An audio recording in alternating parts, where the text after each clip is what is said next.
Welcome. This is your note guide for identifying pairs of lines and angles, which is connected to section 3.1 in our textbook. This note guide is MN12. And before we really get started, let's take a step back and make sure we remember what parallel lines by definition, the definition is, and also a new word, which is transversal. Parallel lines, as we've defined in the past, lines with same slope, and because of that, that means they do not intersect.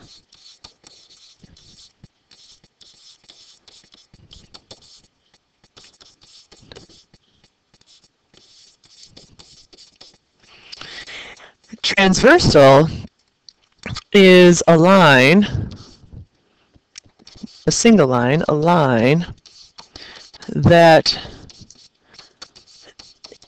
intersects two or more lines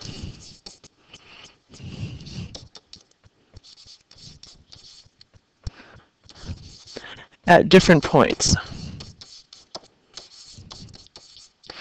And while the definition is wonderful, let me just instead give you a picture as a backup towards that definition. So for instance, I'm going to draw a set of parallel lines, or as close as I can freehand draw. Now they look parallel, but really the notation that I'm going to draw right here, and I'm going to actually highlight that in red so that we really notice that, this is implying that those set of lines are in fact parallel. A transversal is a line that's going to cut through the two parallel lines or two set of lines at two different intersections. So this right here is the transversal.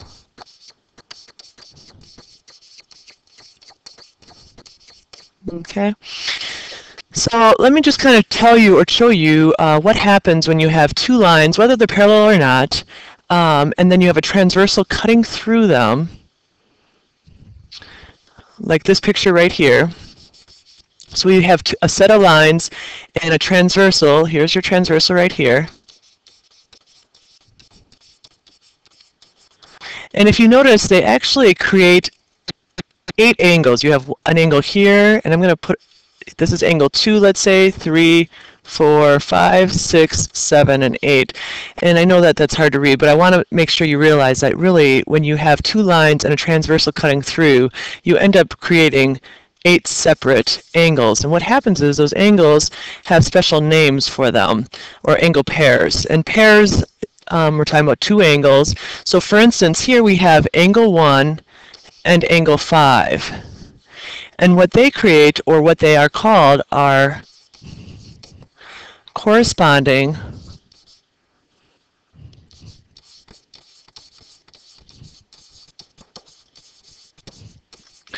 angles. And really, you know, just to kind of help you remember this, if you look, they're on the same side of the transversal, so corresponding angles are on the same side.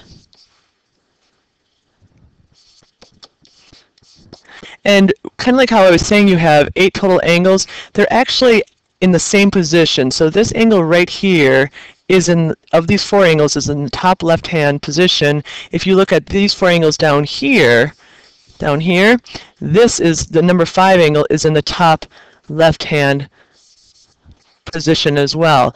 So while these angles aren't necessarily equal, or in this case they are not because the lines are not parallel, they are considered corresponding angles because they are on the same side of the transversal and they are in the same position.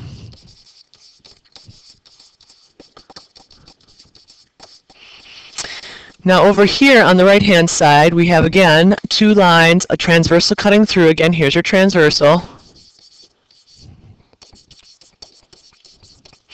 And this angle 4 and angle 5 make up what are called, so angle 4 and angle 5 are alternate interior angles. angles. I'm having trouble writing on the smartboard here. So angle 4 and angle 5 are alternate interior angles.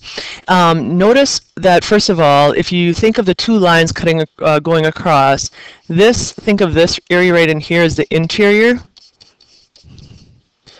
So these, both number 4 and 5, angle 4 and 5, are on the inside of the two lines. And notice the transversal, they're on angle 4 and angle 5 are on alternate sides of that transversal. So there's two things to think about with alternate interior. First of all, they have to be in the interior of your two lines, and they have to be on alternate sides of your transversal. And this right here is your transversal. One's over here, and the other one's over on this side. Now coming down here, we have yet a different pattern. We have angle 1, angle 8, and they make up, angle 1, angle 8, are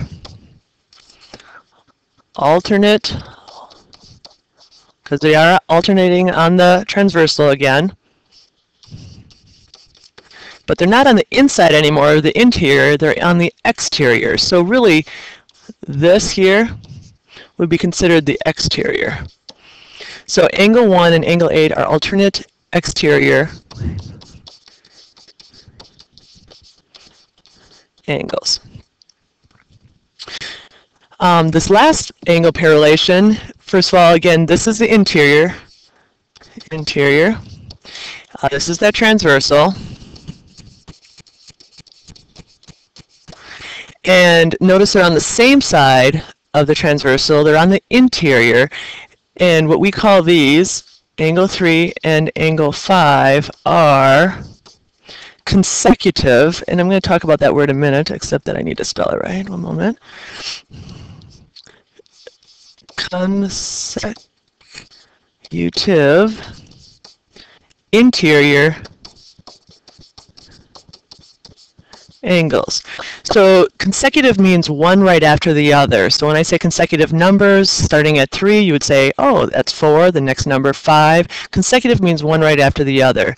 So like Monday, the next consecutive day would be Tuesday. Well, in this case, this angle right here is on this side of the transversal. 5 also is on the same side. Both are on the interior.